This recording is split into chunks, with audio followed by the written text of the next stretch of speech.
EBS 수능 특강 인문 7번 지문인데요. 이 지문을 제가 본 결과로는 어떤 느낌이냐면 여러분들한테 어떠한 그 배경 지식을 전달하고자 하는 의도가 더 강한 지문이에요. 솔직히 무슨 뭐 지문의 내용이 너무 어렵다거나 이해가 안 될 수는 있어요. 근데 내용 자체가 어렵진 않아요. 여러분들이 이런 개념을 접해본 경험이 좀 적어서 어렵게 느껴질 수는 있으나 이 내용 자체가 어려운 것은 아니에요. 꼭 기억하시고요. 일단은 여기에서 쓰여진 표현들 여러분들 되게 조심하셔야 되는데 첫 번째로 딜레마. 네, 노란색이 없네요.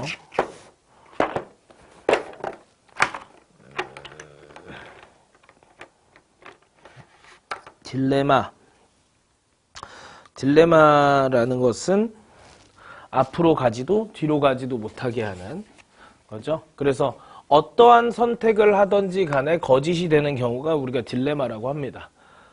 나한테 주어진 선택의 가지수에서 어떤 선택을 하든 다 거짓이 되는 거. 그래서 딜레마 논증은 뭐냐? 그럼 딜레마 논증은 그러니까 상대방이 이게 아니면 얘로 피해가면 되겠다라고 생각을 하는데 피해갈 수 없게, 피하려는 것을 피할 수 없게 그냥 내가 생각하는 것을 받아들일 수밖에 없게 만드는 것이 이제 딜레마 논증이다. 이렇게 첫 문단에 나왔고요. 그 다음에 이제 두 개의 조건이 나와요. P랑 Q라는 거. 그래서 지금 어떤 게 나왔냐면 P이거나 Q인데 P라면 R이고 Q라면 R이니까 그냥 R이다. 결국은 그러면 R을 수용할 수밖에 없게 만드는 것.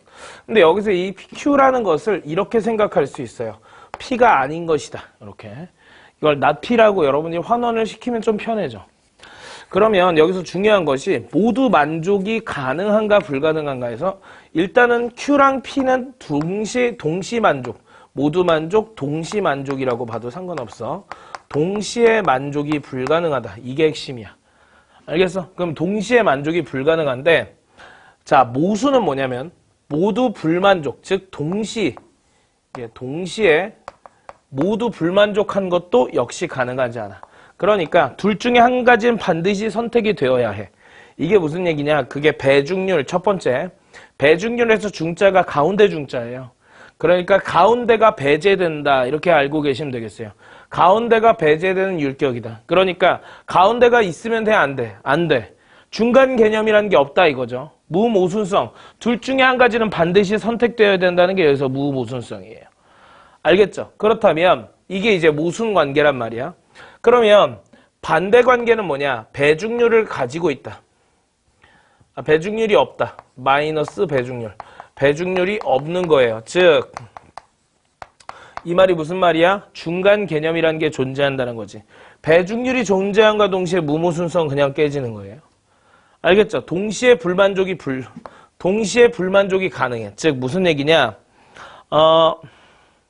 예를 들어서 뚱뚱하다의 반대가 날씬하다다. 이렇게 한다면 어떤 사람이 뚱뚱하지도 않고 날씬하지도 않은 사람이 존재할 수 있죠. 그죠? 뚱뚱하지도 날씬하지도 않은 사람이 존재할 수 있어요. 그게 바로 무슨 관계? 반대 관계. 이해되겠습니까? 그래서 이것이 조금 더 활용된 것이 바로 뭐냐? 흑백 논리의 오류다. 흑백 논리의 오류라고 하는 것은 자, 상혁이는 날씬하지 않아 라고 했을 때 두 가지의 값이 나올 수 있는 거죠. 뭐예요? 날씬하지도 뚱뚱하지도 않거나 아니면 뚱뚱하다. 이렇게 두 가지의 값이 나올 수 있는 거지. 그럼에도 불구하고 그냥 그거를 그럼 상혁이 뚱뚱하다고 라고 단정 지어버리는 것이 흑백 논리의 오류입니다. 그래서 제가 생각했을 때 이 지문이 이렇게 나온 이유는 그냥 얘네들 자체를 우리가 이해하라고 여기는 개념 자체를 이해하라고 요것을 이용해서 우리가 지문을 쓸 테니 이해하라고 하는 것 같고요. 여러분들도 혹시 아시는지 모르겠지만 2016학년도 수능에 자연의 일양성과 관련한 지문이 나왔을 때도 지문이 이런 형식으로 나왔습니다. 즉 배경지식 전달용 지문은 얼마든지 존재할 수 있는 겁니다. 아시겠죠? 너무 이거 제가 지문 안 읽었다고 너무 섭섭해하지 마세요. 아시겠죠? 좋아요. 이제 문제풀이 하도록 하겠습니다. 문제 보겠습니다. 둘 다 오를 수 있는 두 진술은 모순 관계도 반대 관계도 아니다. 그죠? 둘 다 만족할 수 없죠. 그죠? 둘 다. 그러니까 맞는 거죠. 어휴, 네, 제가 그래서 적절하다. 그렇지? 둘 다 동시에 만족할 수 없다는 것이 두 개의 공통점이었습니다. 자, 그다음 무모순율은 서로 모순 관계에 있는 두 진술이 모두 참일 수 있다. 모두 참일 수 없다. 그렇죠? 그래서 둘 중에 한 가지는 반드시 선택되어져야 한다.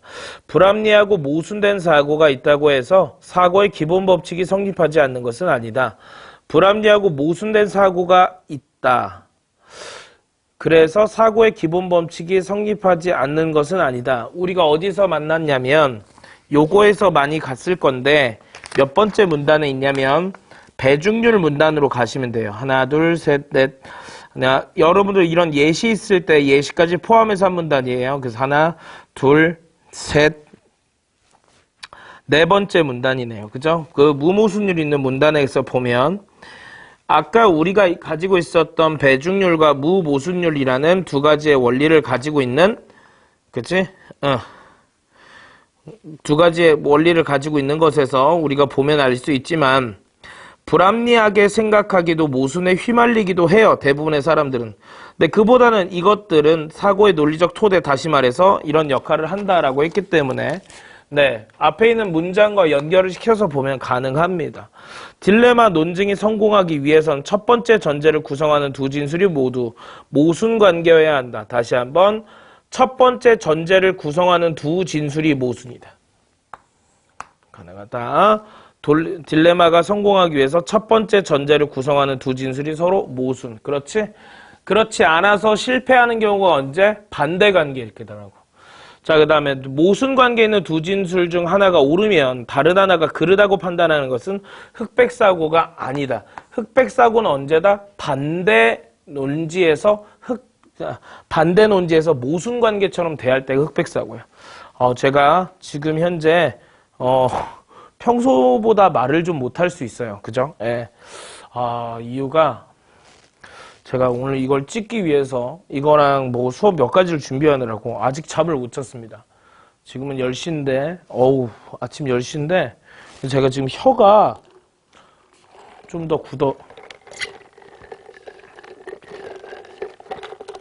혀가 좀 유연하지 못한 것 같아. 이해해주고. 그래도 틀리게 설명하진 않을게. 자, 갈게요. 이제 2번에 갑니다. 간단하게 생각하면 됩니다. 여러분들 모순이냐 반대냐는 중간 개념이 있느냐 없느냐. 우리 반 학생들은 모두 교복을 입고 있다. 우리 반 학생들은 아무도 교복을 입고 있지 않다. 그러면 교복을 입은 애도 있고 안 입은 애도 있을 수 있지? 그지? 그렇기 때문에 중간이 존재할 수 있는 거지. 그지? 그러면 중간이 존재함으로 배중률이 없는 거예요. 그죠? 따라서 이것은 반대 관계다.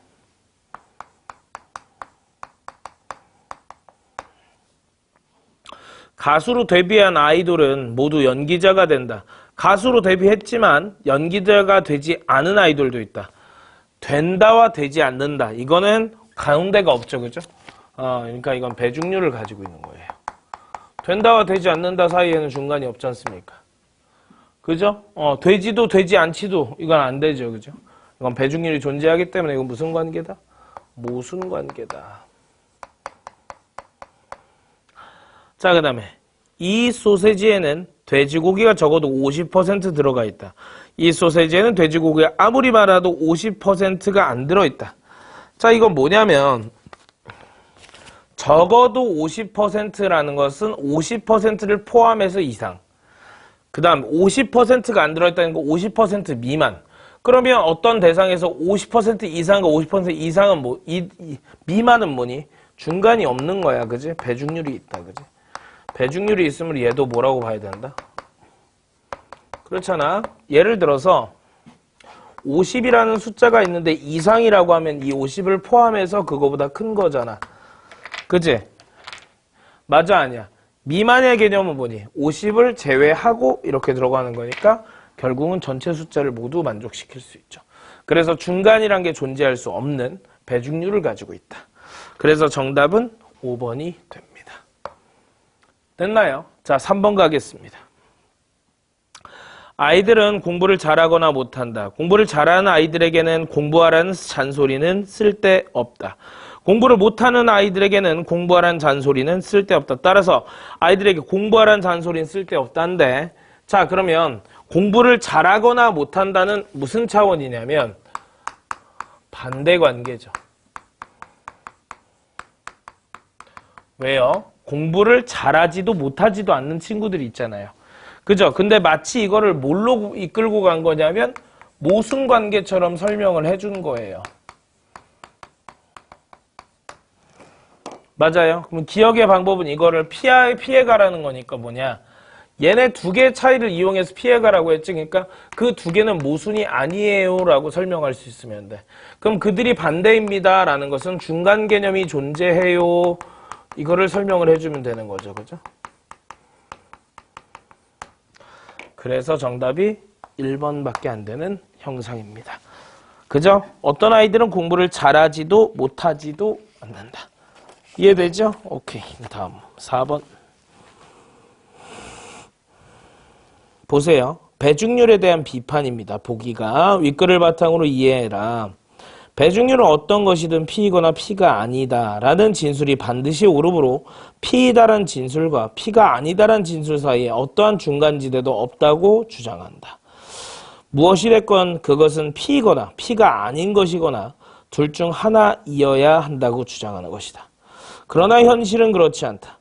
그치?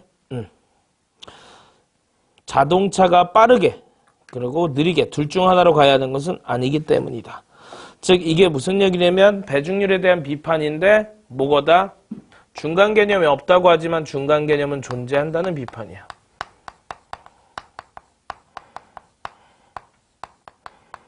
이 세상에 중간 개념이라는 것은 존재한다. 그러면 보자. 1번 배중률은 모순관계와 반대관계 모두에 관한 법칙이므로 반대관계인 예를 반예로 만드는 것은 적절하지 않다. 자, 배중률은 모순관계에만 해당하는 거죠. 그래서 안 돼. 배중률은 모순관계에 대한 법칙이고 이 자동차가 빠르다와 이 자동차가 느리다는 반대관계이므로 적절한 반례가 아니다. 한번 볼게요. 배중률은 모순관계에 대한 법칙이다 맞고 이 자동차가 빠르다와 느리다는 반대관계이니까 그렇지. 그러면 적절한 것은 아니겠네. 적절한 반례가 아니다. 자, 그 다음에 배중률은 모순관계에 대한 법칙인데 이 자동차가 빠르다와 이 자동차가 느리다는 모순관계라고 말하고 있으므로 오히려 배중률을 지지하는 것이다. 그렇죠. 그러니까 얘네들은 중간관계, 중간 개념이 있는 애들임에도 불구하고 걔네를 모순관계라고 얘기하면 그건 배중률을 지지하는 꼴이 되는 거지. 그지? 야, 반대도 따지면 다 모순이야. 이렇게 생각하면, 그죠? 그죠? 그 다음에 모순을 긍정한 배중률이 긍정이야. 긍정되는 거야. 배중률은 반대관계에 대한 법칙이므로. 네. 아닌 거 아시죠? 5번. 배중률은 아닌 거 아시죠? 그래, 정답이 2번. 이렇게 되겠네요. 그죠? 네. 고생하셨습니다.